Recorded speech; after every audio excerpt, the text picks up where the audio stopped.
Shalom, pemirsa yang diberkati Tuhan. Kembali kita bertemu dalam seri pelajaran Sekolah Sahabat. Mari saudaraku, sebelum kita lanjutkan, saya mau undang kita berdoa.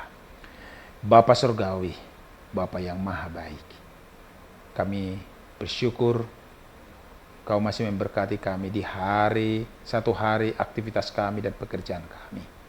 Kami bersyukur bahwa Tuhanlah yang memberikan kepada kami kesempatan untuk menikmati dan menerima hasil dari pekerjaan kami.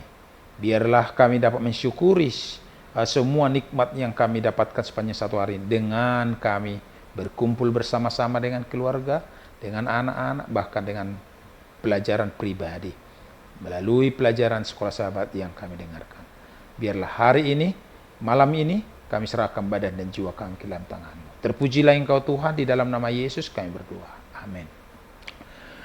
Saudaraku yang dikasihi oleh Tuhan, kita masuk di pelajaran Sekolah Sahabat hari Selasa 10 Desember 2024. Kita mempelajari pelajaran ini dengan berjudul Mengenal Anak Berarti Mengenal Bapa. Tentu ini menjadi sebuah pelajaran yang penting bagi kita. Bagaimana kita mau mengenal Bapa apabila kita tidak mengenal anak secara utuh? Di dalam keseluruhan Injil Yohanes, Sang Rasul menjelaskan bagaimana Yesus, Sang Anak, melakukan kegiatan yang mengarahkan kepada Bapa. Yesus menjelaskan siapa Bapa dan menunjukkan apa hubungannya dengan dunia ini. Hal ini sesuai dengan Yohanes 1 ayat 18 yang mengatakan bahwa Dia membuat Bapa dikenal. Dialah yang menyatakan Bapa, dalam bahasa Yunani exegeomai, menjelaskan, menafsirkan atau eksposisi. Berkali-kali Yesus melakukan hal ini. Kata Bapa atau Pater muncul 136 kali dalam Yohanes dan 18 kali dalam Yohanes 1-3. Lebih dari sepertiga dari seluruh penggunaan kata tersebut dalam Perjanjian Baru. Khotbah perpisahan adalah salah satu tempat utama dalam Injil di mana Yesus memperkenalkan Bapa. Yesus adalah perwakilan Bapa di bumi, dan Dia datang untuk menghidupkan kehendak Bapa dalam daging manusia. Bahkan Yesus mengatakan bahwa dalam segala hal Dia berusaha melakukan kehendak Bapa dan bukan kehendaknya sendiri. Yohanes 5 ayat 30. Hal ini mungkin pada awalnya terlihat mengejutkan, tetapi ini menunjukkan betapa berserahnya Yesus sebagai seorang manusia kepada Bapa. Yesus juga mengatakan bahwa Dia telah diutus oleh Bapa untuk menyelesaikan pekerjaannya.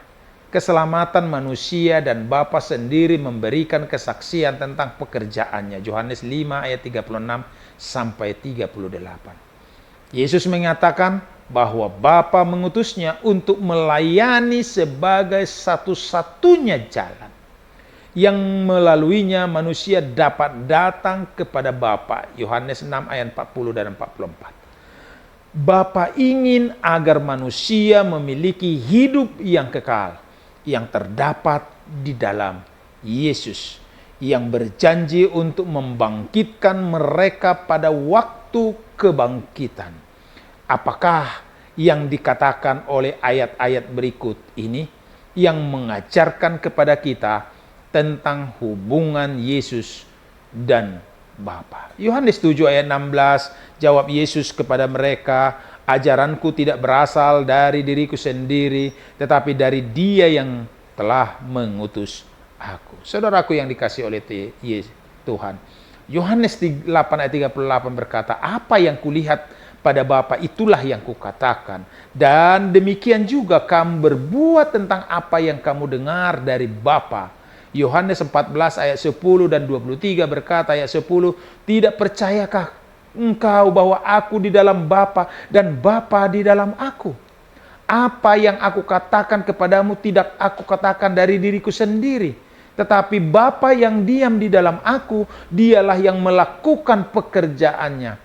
Jawab Yesus, jika seorang mengasihi aku, ia akan menuruti firman-Ku, dan Bapa-Ku akan mengasihi dia, dan kami akan datang kepadanya dan diam bersama-sama dengan dia. Yohanes 15 ayat 1, 9 dan 10 berkata, Akulah pokok anggur yang benar dan Bapa-Kulah pengusahanya.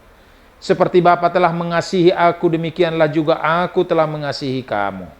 Tinggallah di dalam aku, tinggallah di dalam kasihku itu. Jikalau kamu menuruti perintahku, kamu akan tinggal di dalam kasihku. Seperti aku menuruti perintah Bapakku dan tinggal di dalam kasihnya.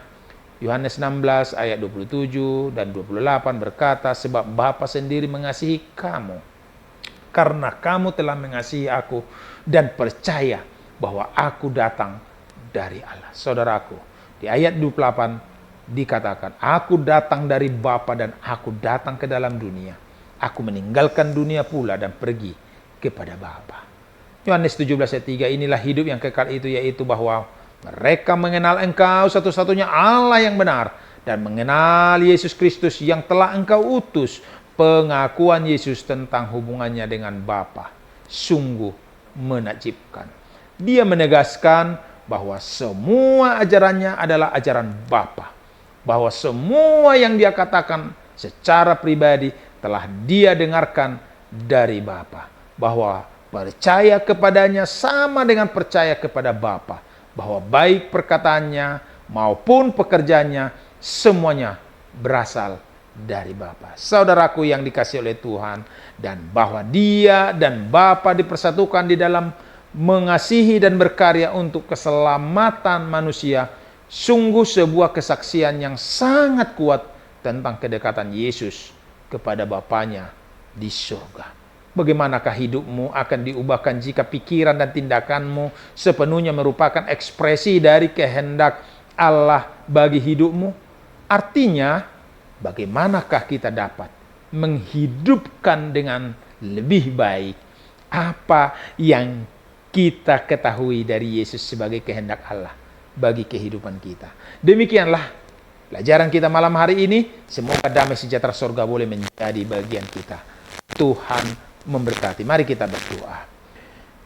Bapa surgawi, Bapa yang kami kenal melalui Yesus Kristus, terpujilah Engkau Tuhan.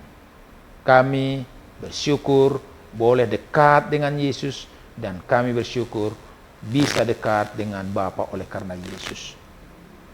Ampunkan Tuhan segala dosa kesalahan kami, agar tidak ada penghalang bagi kami untuk hari-hari yang akan datang lebih dekat lagi, lebih serius lagi untuk bersekutu dengan Tuhan. Ya Bapa surgawi, izinkan kami Tuhan menerima berkat-Mu, berkat yang Engkau telah berikan melalui kuasa Roh Kudus-Mu, agar setiap hari kami bertambah teguh di dalam iman. Inilah doa kami, di dalam nama Yesus kami berdoa. Amin.